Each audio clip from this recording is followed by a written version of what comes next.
I am touching my glasses a lot, it's because they actually fucking broke the other day. But I'm just balancing them on my face because I really love them. So I just wanted to show them off in one video at least because I literally just got them.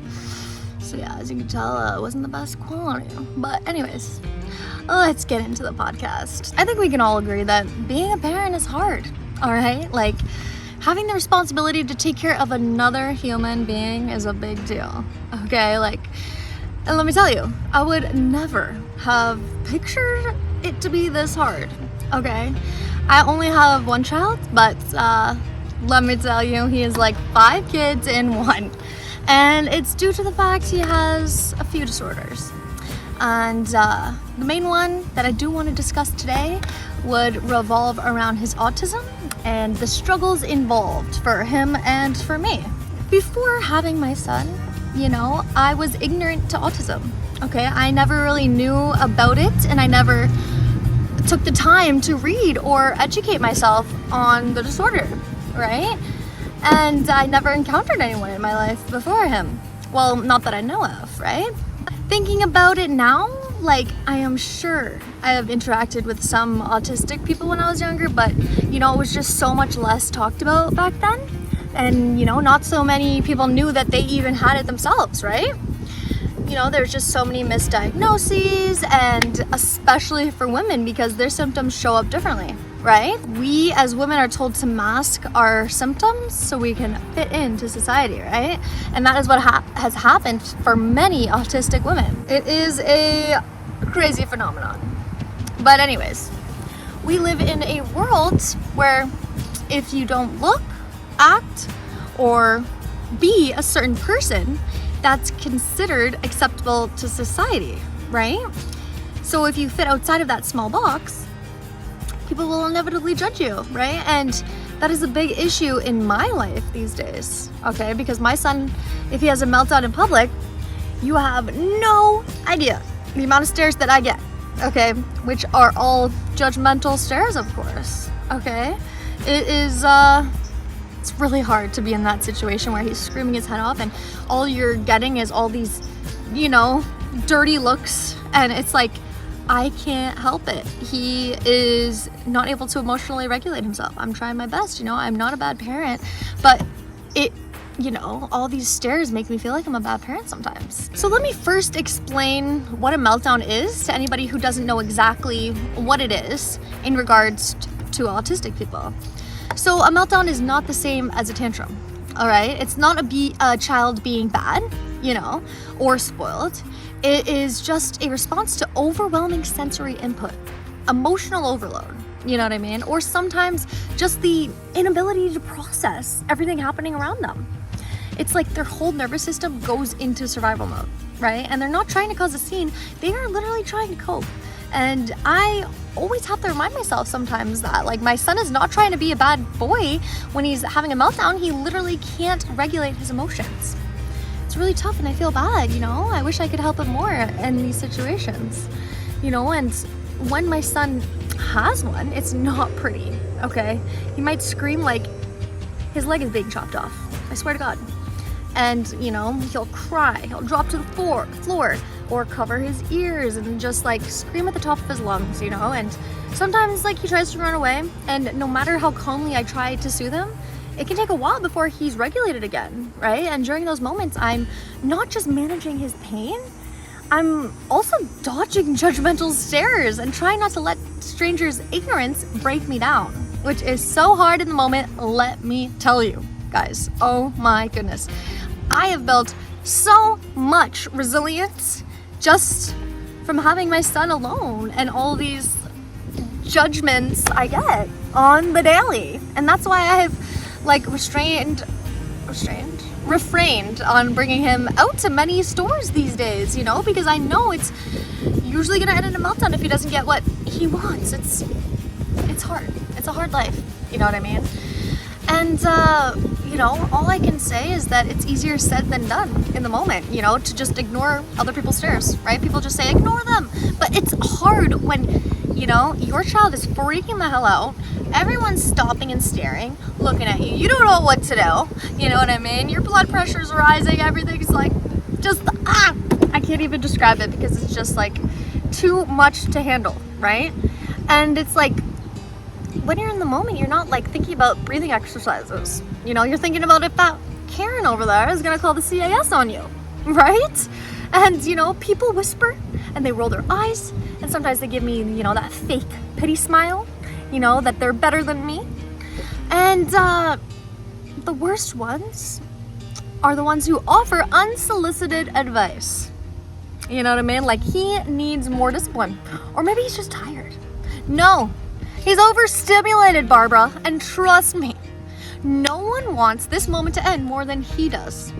Okay, I also do as well, but he does more.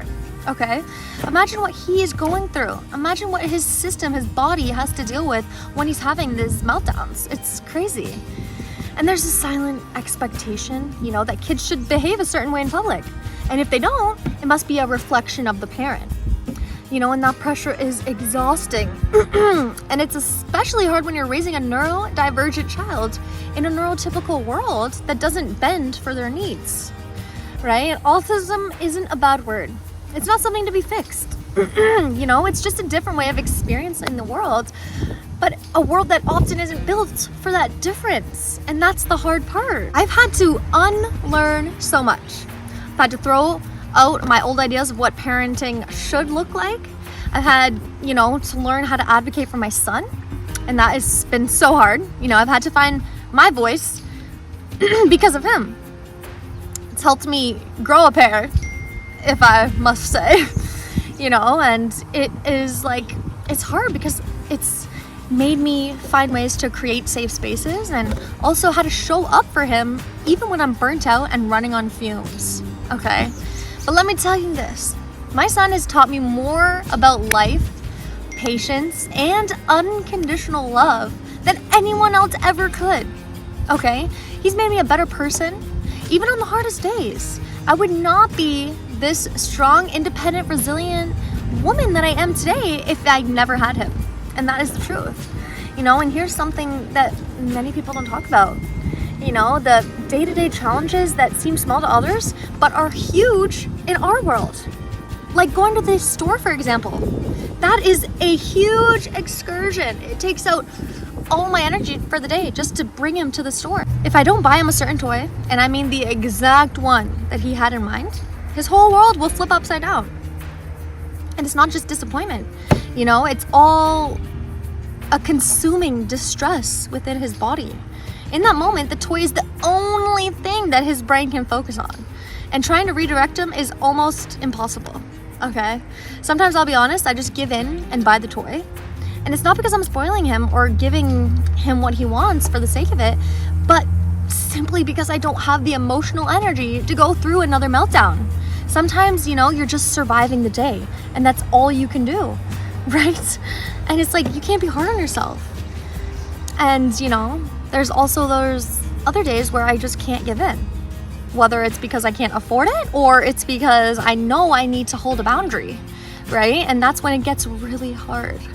You know, picture this. I'm standing in the middle of the store, holding my son as he's thrashing in my arms like an octopus. He's kicking, pulling my hair, biting me, and screaming at the top of his lungs. People are staring, whispering, and blatantly staring all together. Okay? Just, it's crazy. It's like, take a picture. Well, it will last longer, won't ya? Like, I can see you fucking staring at me. Oh my God, people kill me. And I'm just trying to keep him safe, right? And keeping myself together for the most part, and somehow make it out of there without completely breaking down. Okay, it's hard, especially being a single parent, dealing with this stuff. Let me tell you, in those moments, I feel the most invisible. You know, like no one really sees what's happening. They just see a child acting out and a mom who can't control him. But they don't see the hours of therapy, you know, the sleepless nights, the sensory overloads, the effort that it takes just to leave the house some days, okay? It's exhausting. Things that are just simple for most people take triple the amount of time. Just like changing his diaper, okay? It's a whole fiasco doing that. He will kick me like a freaking wild hyena, like it's crazy. I'm telling you, it's a hard life, okay? And they definitely don't see the strength it takes to hold both your child and your own emotions at the same time. Parenting a child with autism isn't just about patience. It's about resilience, okay? It's about grieving the expectations you once had about parenting, right? While learning to celebrate the wins that most people overlook, okay? It's a constant push and pull between love, exhaustion, advocacy, and growth. Over time I've learned a lot, not just about autism, but about myself as a person. I've learned that I can be unbelievably strong, even when I feel like I'm falling apart. I've learned that love isn't always soft. Sometimes it's loud and chaotic and, stretched really thin. And I've learned to let go of guilt. And especially on the days where I don't have it all together, Because the truth is, I'm not just raising a child. I'm raising a human who experiences the world in a completely unique way, right? And that means that I have to meet him there, not force him to meet me where it's comfortable. And that is the hardest part for me. I have had to readjust my life completely, do a whole 360. But it's all worth it. Because he is my angel, he's my everything. But I've also had to learn how to care for me. Because I can't pour from an empty cup, I'm constantly in fight or flight, okay? And I'm constantly advocating for him. Constantly. Managing, protecting, and trying to stay calm. Your own mental health takes a huge hit when you're dealing with all that at once, okay? And I've started to give myself more grace. I've had to. I've built, small pockets of joy and peace into my day, and even if it's just 5 minutes of deep breathing or journaling, or crying in the shower.